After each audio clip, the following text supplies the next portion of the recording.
2024년 새해가 밝았습니다. 오늘은 새해 첫 주일로 하나님 앞에 예배하는데 하나님께서 여기까지 저희들을 인도하시고 예배할 수 있도록 은혜 베푸심에 하나님께 영광과 감사를 올립니다. 또한 2024년 한 해 영광의 모든 가족들이 하나님의 은혜로 젖어 사는 삶이 되시기를 주님의 이름으로 축원합니다. 땅은 비로 젖어야 하고 숲은 이슬로 젖어야 합니다. 땅과 숲이 비로 젖지 아니하면 메마르게 되고 메마른 시간이 길어지면 굳어져 갈라지게 됩니다. 그 상태가 오래되면 그 땅과 숲은 생명체의 무덤이 되어 버려지게 됩니다.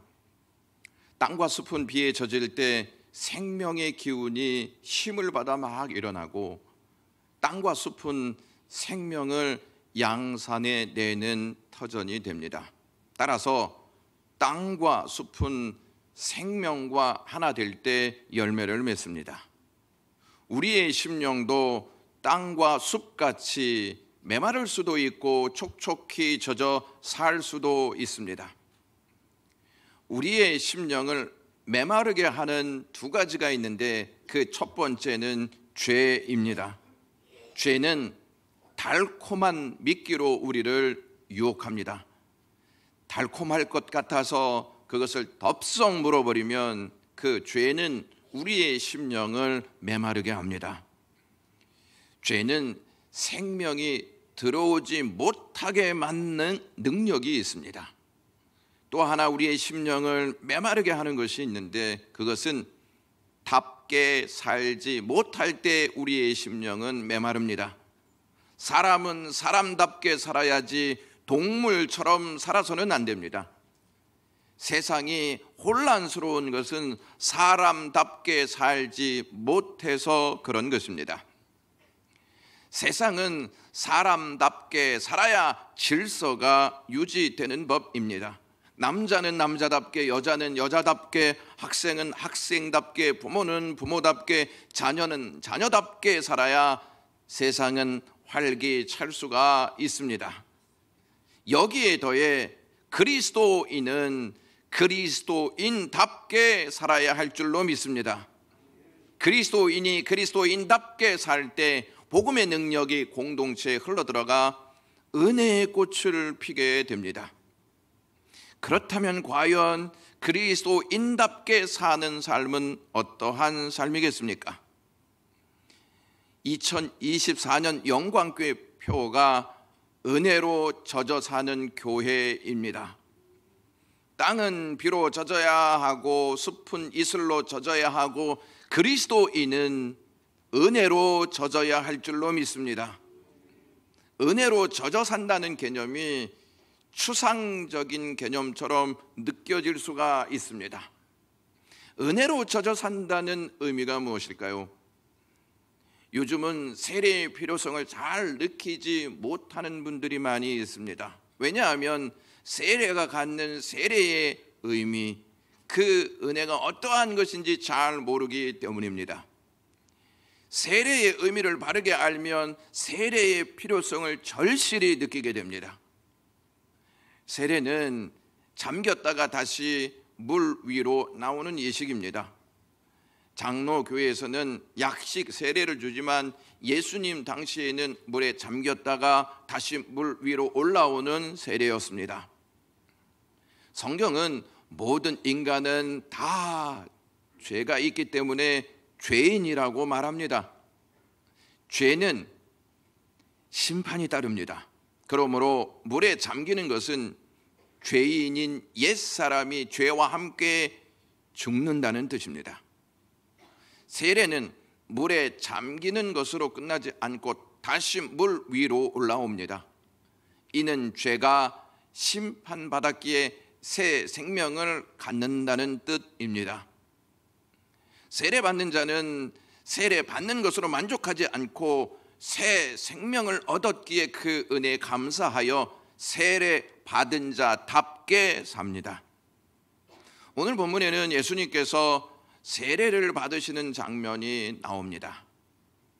우리는 예수 그리스도의 은혜를 말하고 생각할 때 공생애가 끝날 무렵에 예수님께서 십자가에 달려 돌아가시고 부활로 인하여 다시 살아나셨다, 여기에 포커스를 맞추어서 은혜를 생각합니다.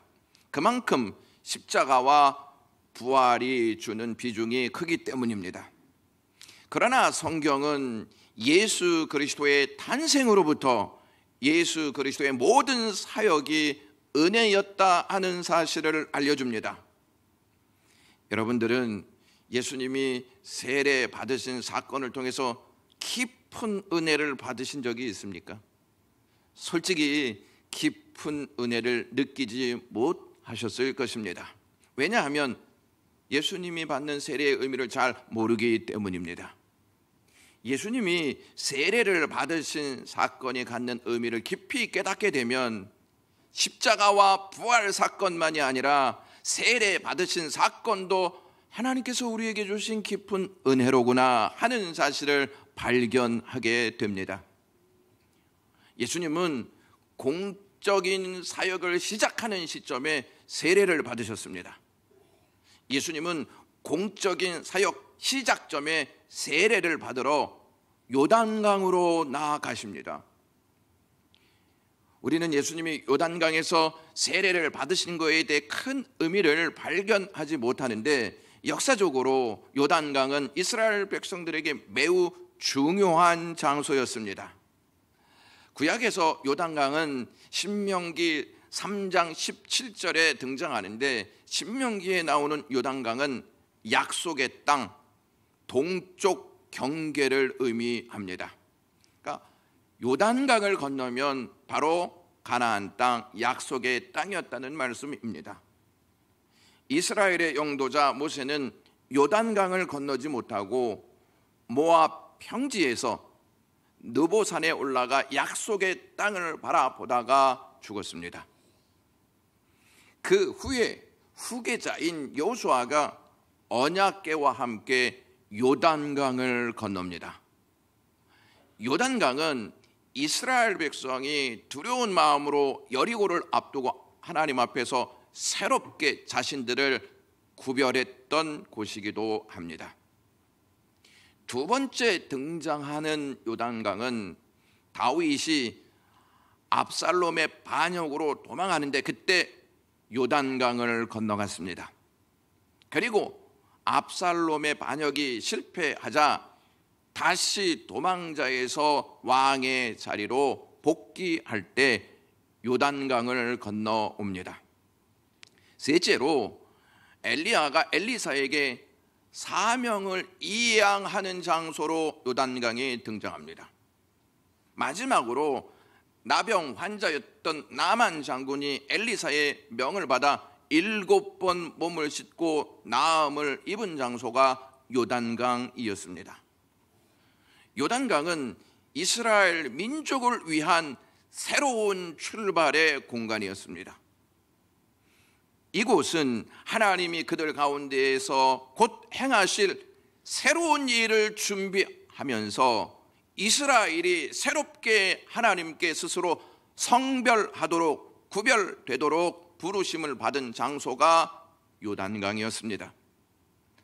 과거에 하나님이 이곳에서 그분의 백성을 구별하셨듯이 이제는 이곳에서 그분이 자신을 위해 새로운 백성을 구별하십니다.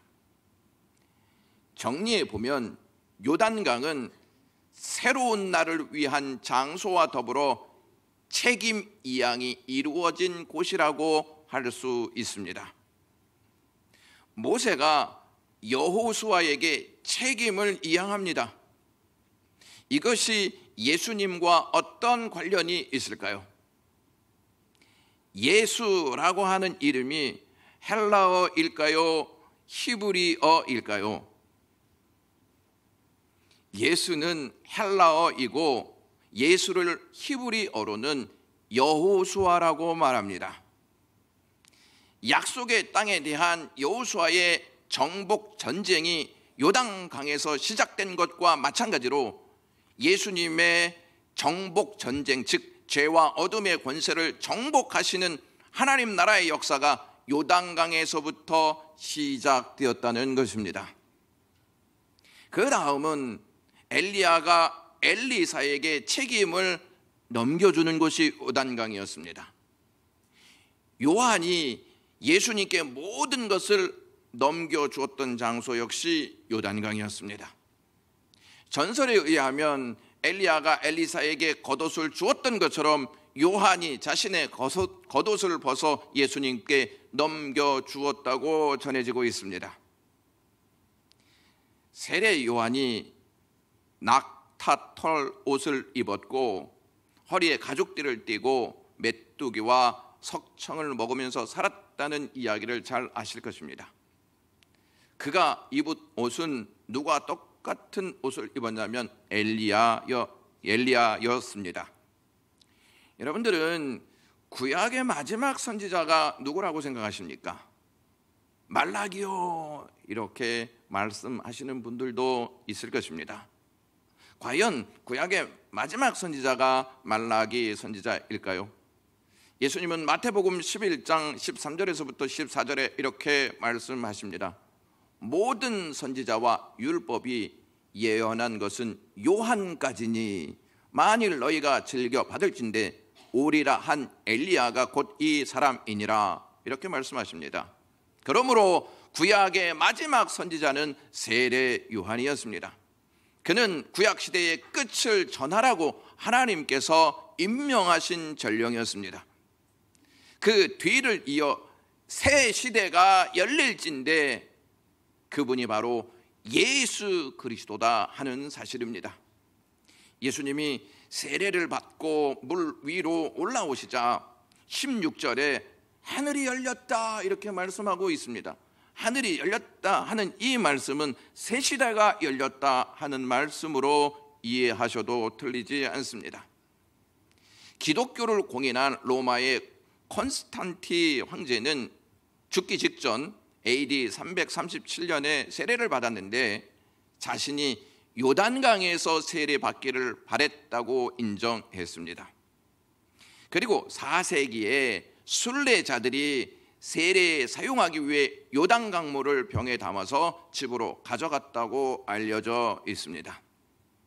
이 세례 요한이 하루 종일 세례를 준 뒤에 무리들이 조금씩 빠져나갔을 때에 예수님께서 그에게 찾아오셔서 나에게 세례를 베풀어라 이렇게 말씀하십니다.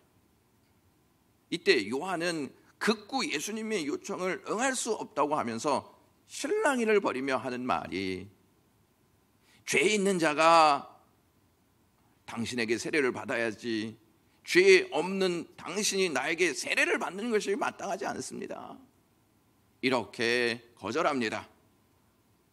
세례 요한은 예수님이 누구인지 진짜 알고 있었기 때문이었습니다. 예수님은 세례 받으실 필요가 없는 분이셨습니다. 예수 그리스도가 세례를 받는다는 것은 죄가 있다는 의미를 가지고 이해하신다면 예수님이 죄가 있으신가 하는 의문을 갖지 않겠습니까? 예수님은 죄가 없으신 분이셨습니다. 그럼에도 불구하고 세례를 받으시고자 하는 의미가 무엇일까요? 예수님께서 극구 사양하는 세례 요한에게 마태복음 3장 15절에 이제 허락하라, 우리가 이와 같이 하여 모든 의를 이루는 것이 마땅하니라 말씀하십니다. 예수님은 세례 요한의 만류에도 왜 세례를 요청하신 것일까요? 예수님은 세례받는 것이 모든 의를 이루는 합당한 것이라 하셨는데 그 말씀의 의미가 무엇일까요? 구약시대 때에 속죄 제사를 하나님께 드렸습니다. 속죄 제사를 드릴 때 죄를 지은 사람이 자기를 대신해서 양이나 염소를 성막에 있는 제사장들에게 데리고 옵니다. 제사장들은 제물이 흠이 있나 흠이 없나 이것을 관찰한 다음에 흠이 없으면 이 사람이 이 죄가 이 양과 염소에게 전가된다 이렇게 해서 안수를 했습니다. 안수의 의미는 레위기 16장 21절에서부터 22절에 기록되어 있습니다. 아론은 두 손으로 산 염소의 머리에 안수하여 이스라엘 자손의 모든 불의와 그 범한 모든 죄를 고하고 그 죄를 염소의 머리에 두어 염소가 그들의 모든 불의를 지고 무인지경에 이르거든 그는 염소를 광야에 놓을지니라, 이렇게 기록하고 있습니다. 양이나 염소의 머리에 안수하는 것은 죄를 양과 염소에게 넘기는 과정입니다. 양이나 염소의 머리에 안수해서 죄를 넘긴 후 그 제물을 잡아 제사를 드려야 죄가 사해졌습니다. 세례 요한이 예수님께 세례를 줄 때 예수님 머리에 손을 얹었습니다. 이것은 곧 모든 죄와 저주가 예수님에게 전가된다는 의미입니다. 세례 요한은 당신은 이제 죄인의 이름을 받습니다, 언약을 위반한 사람들과 동일시 되었습니다 라고 선언하는 것과 똑같다는 것입니다. 이러한 의미를 우리에게 잘 전달해 주는 말씀이 이사야 53장 12절에 기록되어 있습니다. 범죄자 중 하나로 헤아림을 이름을 받음이니라, 이렇게 말씀하고 있습니다. 따라서 이제부터 예수님은 죄인이라고 할 것입니다. 존 칼빈이라고 하는 신학자가 이 일에 대해서 이렇게 말했습니다. 예수님은 모든 의지를 동원하여 모든 죄인의 이름으로 모든 죄인을 대신하여 성부 하나님의 심판석 앞에 출두하셨다. 그리고 기꺼이 유죄 판결을 받으셨다. 우리의 죄짐을 담당하셨기 때문이라고 했습니다. 이것은 거룩하고 흠 없는 분에게 받아들여진 새로운 정체성이었습니다. 예수님이 받으시는 세례는 심판의 물로 세례를 받는 것이었습니다. 우리의 죄를 대신하기 위해서는 심판의 물로 세례를 받으셔야 했습니다. 예수님은 심판의 물로 세례를 받으시면서 우리가 받아야 할 저주를 끌어안으셨습니다. 여기에 우리가 중요한 구원의 진리를 깨달아야 합니다. 인간은 스스로 의로워질 수 없습니다. 죄의 문제를 해결할 수 없기 때문입니다. 인간이 의로워질 수 있는 유일한 길은 인간 스스로 만든 어떠한 종교적인 노력과 윤리 도덕적 행위가 아닌 창조주 하나님의 방법을 따라야 합니다. 그 방법이 바로 예수님께서 스스로 희생 제물이 되시는 것이었습니다. 하나님의 모든 의를 이루는 것은 예수님께서 죄인의 대표로 인간의 모든 죄를 책임지심으로 시작하시는 것입니다. 그러니까 예수님은 세례를 받으시면서 세상의 모든 죄의 짐을 지시고 시작하신 것입니다. 예수님께서 세례 요한에게 세례를 받으셨다는 것은 죄인 된 인간의 대표가 되신 것을 보여주는 대목입니다. 이때 제물이 될 짐승은 흠이 없는 것이어야 했는데 그 이유는 죄를 대신하기 위해서는 자기 자신은 죄가 없어야 함을 알려주는 말씀입니다. 그래서 예수님께서 범한 죄, 예수님께서 범죄한 남자의 후손이 아닌 여자의 후손으로 오신 것입니다. 고린도후서 5장 21절에서 바울은 이렇게 설명합니다. 하나님이 죄를 알지도 못하신 이를 우리를 대신하여 죄로 삼으신 것은 우리로 하여금 그 안에서 하나님의 의가 되게 하려 하심이라고 말입니다. 이렇게 죄가 없으신 거룩하고 의로우신 예수님께서 인간의 모든 죄짐을 다 짊어지시고 십자가에 달려 희생 제물이 되심으로 하나님의 의를 이루셨습니다. 이사야 53장 11절 말씀에 그들의 죄악을 친히 담당하리로다 하는 말씀이 있습니다. 예수님은 자기 백성의 죄악을 담당하시기 위해서 육신을 입고 이 땅에 오셨습니다. 오늘 본문은 예수님이 세례 받으신 의미를 우리의 죄가 예수님에게로 넘어감을 말해주고 있는 사실을 증거합니다.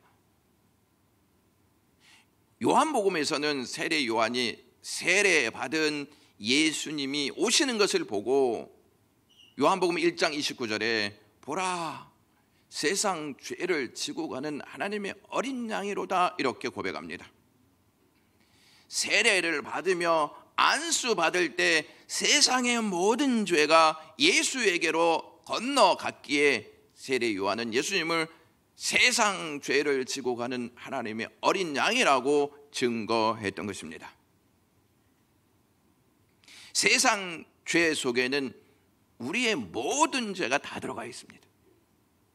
우리의 죄가 다 예수 그리스도께로 옮겨갔고 예수님이 십자가에서 마지막으로 다 이루었다, 이제 다 끝났다 이렇게 말씀하셨습니다. 그때 우리 죄에 대한 형벌이 전부 끝났다는 것입니다.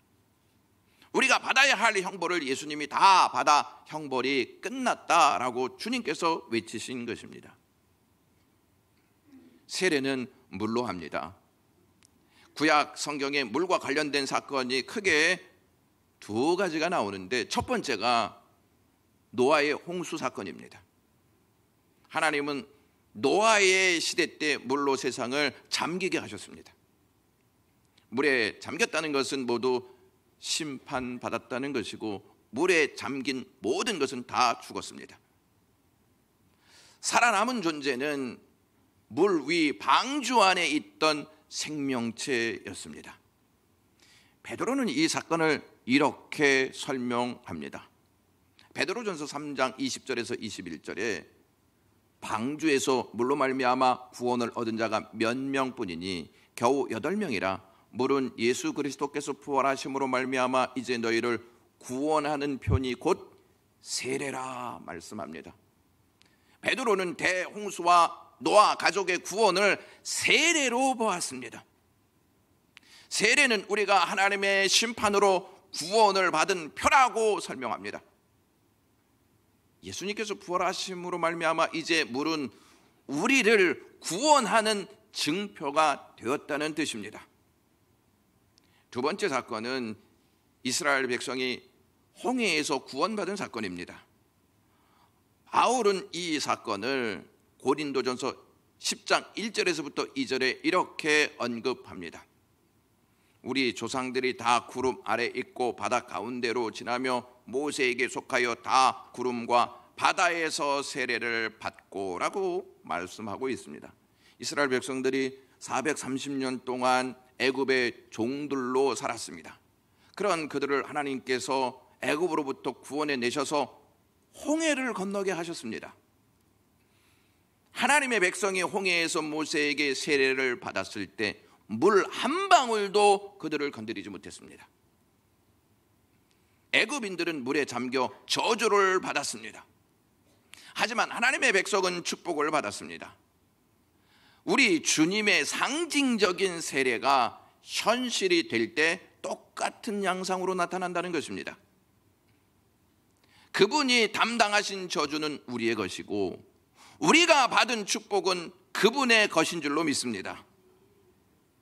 우리가 용서를 받은 것, 우리가 죄에서 풀려난 것, 우리가 구원을 받은 것, 우리가 약속의 땅에 들어갈 보장을 받은 것은 예수님이 우리 대신 저주를 받으셨기 때문입니다.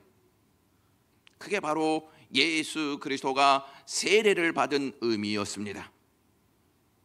예수님은 이것을 합당한 것으로 여기셨습니다. 나를 위해서 저주를 받는 것, 나를 살리기 위해서 십자가에서 죽는 이것을 합당하게 여기셨다는 말씀입니다. 예수님께서 물 위로 올라오시자 마태복음 3장 16절에 하늘이 열리고 하나님의 성령이 비둘기같이 내려 자기 위에 임하심을 보시더니 라고 말씀합니다. 이것을 좀 이해하기 위해서는 홍수 사건으로 올라갈 볼 필요가 있습니다. 이 비가 다 그쳤습니다.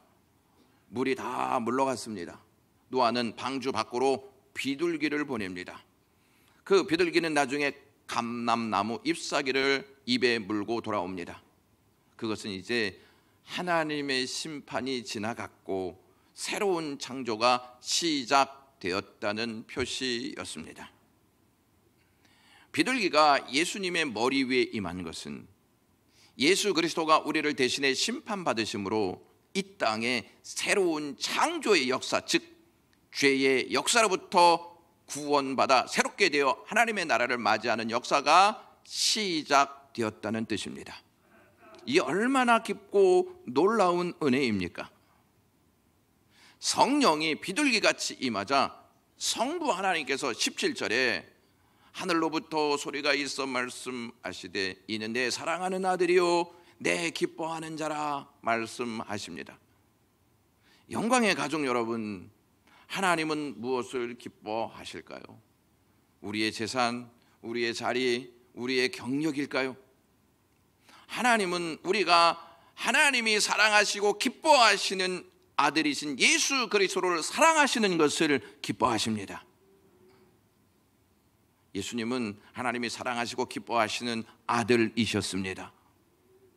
이제 3년 뒤에 성부 하나님의 얼굴이 깊은 어둠 속으로 가려질 때 예수님은 십자가에서 심판의 세례를 받으시며 외치신 말씀이 있었습니다.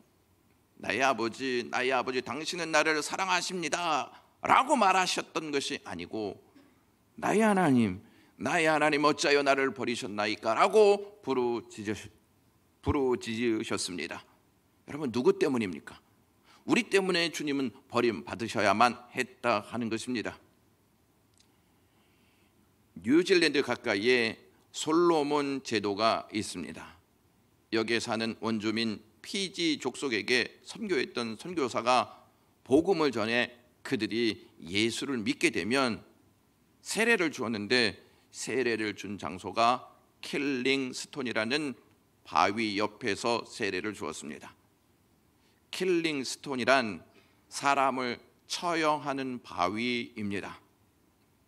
처형법도 여러 가지가 있지 않습니까? 목을 쳐서 죽이기도 하고 교수형에 처하기도 하고 화형시켜 죽이기도 합니다. 그런데 이곳에서는 아주 독특한 방법을 행했습니다. 동네 한가운데 큰 바위가 있는데 사람이 못된 죄를 짓게 되면 사형에 처하게 되고 처형을 할 때 사람을 꽁꽁 묶어서 붙들고 머리를 그 바위에 짓이겨 죽였습니다. 그래서 그 바위에 피가 막 흐릅니다. 그 피를 절대로 닦지 못하게 했습니다. 그대로 피가 벌겋게 흐르면 사람들이 저 피가 무슨 의미인지 나는 안다. 죄를 지으면 저렇게 된다 하고 일벌백계의 무서움을 느끼게 되었다는 것입니다. 예수 믿게 된 자들을 늘 붉은 피가 묻어있는 그 바위에 데리고 가서 세례를 주었습니다. 당신은 지금 죽은 것이요 옛사람이 완전히 죽는 시간입니다 하는 것을 강조하기 위해서 킬링스톤 옆에서 세례를 주었다고 합니다. 물이 가득한 댐이 있는 땅이 막 갈라진다면 여러분 이해하시겠습니까?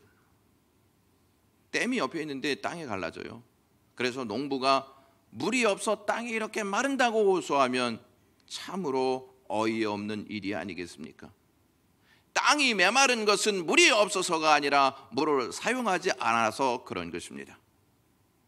그 농부와 같이 은혜의 댐이 있는데 우리의 심령이 메마른다고 한다면 그 책임은 우리에게 있습니다. 사랑하는 영광의 가족 여러분, 우리에게는 은혜의 댐, 복음의 댐이 있는 줄로 믿습니다. 그 댐에서 하나님이 베푸시는 은혜와 복음을 벗어 우리의 심령을 적셔야 할 줄로 믿습니다. 그렇지 않으면 우리의 심령은 계속 메마르게 될 것이고 갈라지게 될 것이고 어려움을 겪게 될 것입니다. 예수님의 세례는 순종의 행위였습니다.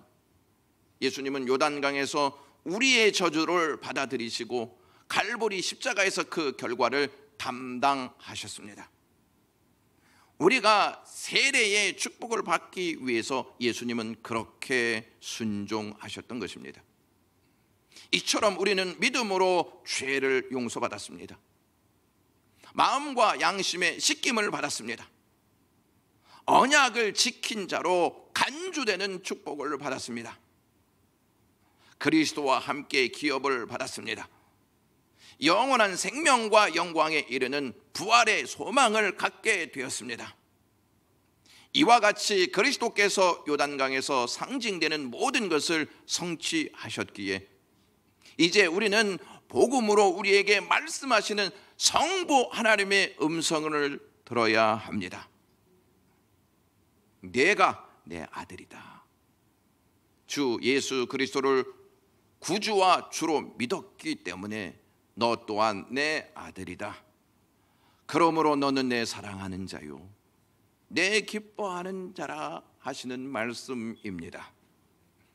예수 그리스도는 우리를 위해 심판의 세례를 받으심으로 우리에게는 노아와 이스라엘 백성들처럼 구원의 세례, 즉 우리의 죄를 씻김받는 은총을 받았습니다.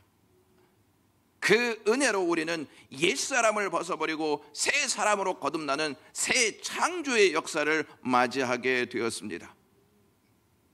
예수님께서 요단강에서 세례를 받고 올라오실 때에 예수님의 몸과 옷은 심판의 물로 흠뻑 젖어 물이 줄줄 흘렀습니다.